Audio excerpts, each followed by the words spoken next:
장기화되고 있는 국회 파행을 이대로 방치할 수 없다는 데 뜻을 같이 하고 오늘 중으로 선거법, 공수처법, 검경수사권 조정안과 예산 부수 법안, 민생 법안을 일괄 상정하여 통과시키기 위해 대승적인 차원에서 석패율제를 포기하기로 합의하였습니다.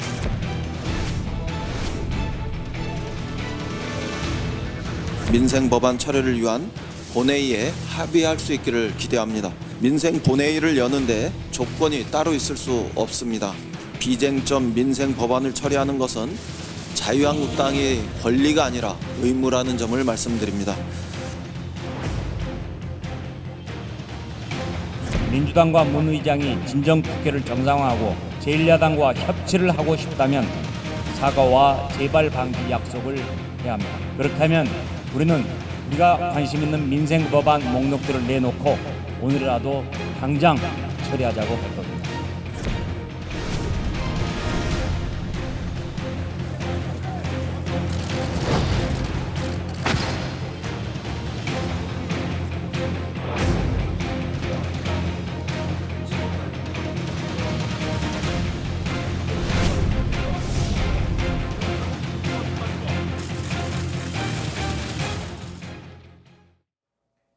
(4+1) 협의체가 선거법과 검찰개혁 법안을 사실상 최종 타결했습니다.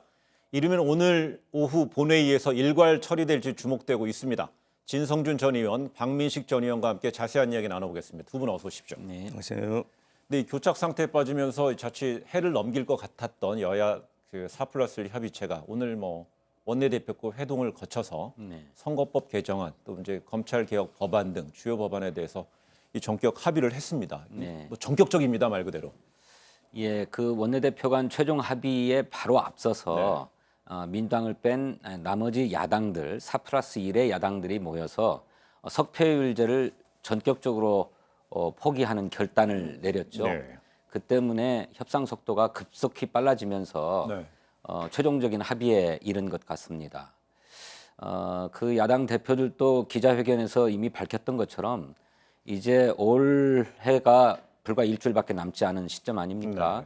물리적으로 이제 시간이 없습니다. 또 정치적으로도 국회의 이런 장기간의 공전 상황을 더 이상 용인하기 어려운 수준에 이르렀습니다. 네. 그렇기 때문에 오늘을 넘기지 말고 합의하자라고 하는 통큰 결단을 내렸고 그것 때문에 3년 이상 끌어왔던 정치 현안이 최종적으로 타결된 것이라고 생각하고 그 결단을 높이 취하합니다. 근데 예산안에 이어서 이번에도 역시 자유한국당 제1야당의 자유한국당은 이 논의 구조에서 참여를 안 한 건지 배제된 건지 여하튼 그런 그림이 됐습니다. 아니 우리 국회의 운영의 기본 원칙은 예. 교섭 단체라고 있지 않습니까? 교섭 단체끼리 협상하고 또 머리를 맞대고 하는 건데 이 지금 4+1인지 이것은 세계 유례 없는 제도라고 할 수 있겠습니까? 네. 너무나 비정상적인 어떻게 보면 탈법적인 거죠, 국회법을. 예. 그런 4+1 지금 아까 TV 화면을 보시면은 손학규 대표다, 정동영 또 심상정 이런 분들 소속되어 있는 정당이 도대체 의원 숫자가 몇 명입니까? 우리 300명 중에서 차지하는 비중이 아주 군소 정당이거든요. 그분들을 무시하라는 것이 아니라 일단은 집권 여당 그리고 제1야당 어떻든 교섭 단체가 되어 있는 바른미래당 이 3자가 모여서 협상을 하고 합의를 만들어 나가야 되는데 언제부턴지 네. 이 교섭 단체는 완전 배제해버리고 그냥 민주당하고 저희들이 볼 때는 2중대, 3중대, 4중대, 네. 5중대 군소 정당끼리 모여서 이렇게 합의를 한 것이 큰 대승적 결단이다 이렇게 하는데 예. 이것은 우선 절차적으로 우리 헌정사에 큰 오점을 남기는 것입니다. 근데 제가 볼 때는요, 특히나 이제 그동안에는요, 많은 국민들이 선거법 개정안 하면은 250대 50, 지역구 250에 비례대표 50석, 연동률, 캡 30석, 이게 이제 되게 익숙해져 있었는데, 합의된 걸 보게 되면은요, 253, 비례대표는 47. 또 이렇게 숫자가 확 바뀌었어요. 현행 선거법과 다를 게 별로 없죠. 그렇죠. 석패율만 빠져 있고요. 네, 석패율도 빠져 있고 연동률만 한다는 거고요. 연동률을 적용한다는 건데 그것도 50%에 한해서 30석만 연동형을 적용한다는 거잖아요. 그럼 그 숫자가 갖는 의미는 뭡니까? 그러니까 연동형으로 비례대표를 선출을 한다고 해도 가장 많게는 30석을 넘어갈 수가 없는 겁니다. 네.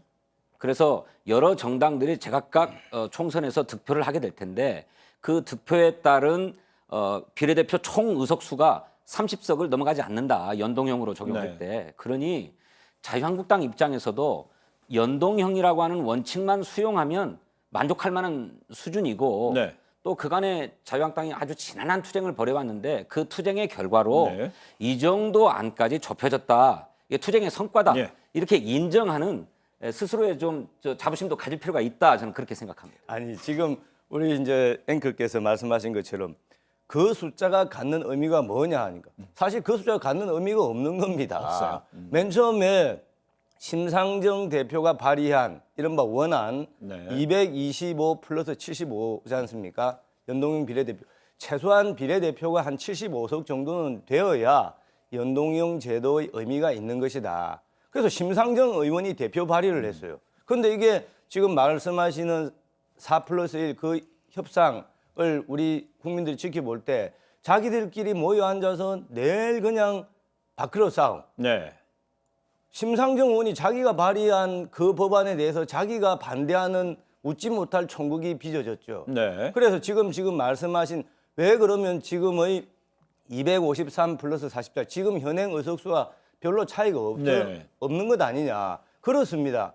거기에는 어떤 함수가 있냐면은 아까 말씀하신 대한정당이라든지 평화당이라든지 이른바 호남의 뿌리를 두고 네. 있는 군소정당들의 지역구를 빼앗기지 않도록 하기 위해서 그 사람들을 민주당에서 자기 편으로 계속 예. 잡아두기 위해서 그분들이 요구하는 호남 의석수 줄어드는 거 방지하는 그 차원에서 하다 보니까 이제 253 이 현행 의석수로 예. 갈 수밖에 없었던 것이죠. 아니, 네. 그래서 네. 우리 진 의원 얘기하고 또 다시 들어가요. 자유한국당은 지역구 의석수를 270석까지 늘리자고 했던 정당 아닙니까? 그러면서 아예 비례대표를 없애자고 할 정도까지 주장했잖아요. 네. 그런데 그건 무리한 얘기니까 현행대로 지역구 숫자를 253석으로 한정하니까 자유한국당도 크게 다를 바가 없어요.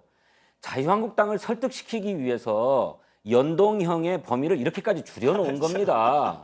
우리 진성준 의원님이 워낙 합리적이신 분인데 네. 방금 말씀하신 거는 자유한국당을 설득시키기 위해서 이렇게 숫자를 낮췄다라고 하면 우리 시청자분들이 웃습니다. 그것은 정말 말이 안 되는 것이고 자 보십시오. 그동안 1 플러스 4의 진행되어 온 과정을 보면은 네. 아까 225 플러스 75에서 또 뭐 260으로 갔다가 250으로 갔다가 또 국회의원 인구 기준 연도는 또 뭐 3년 네.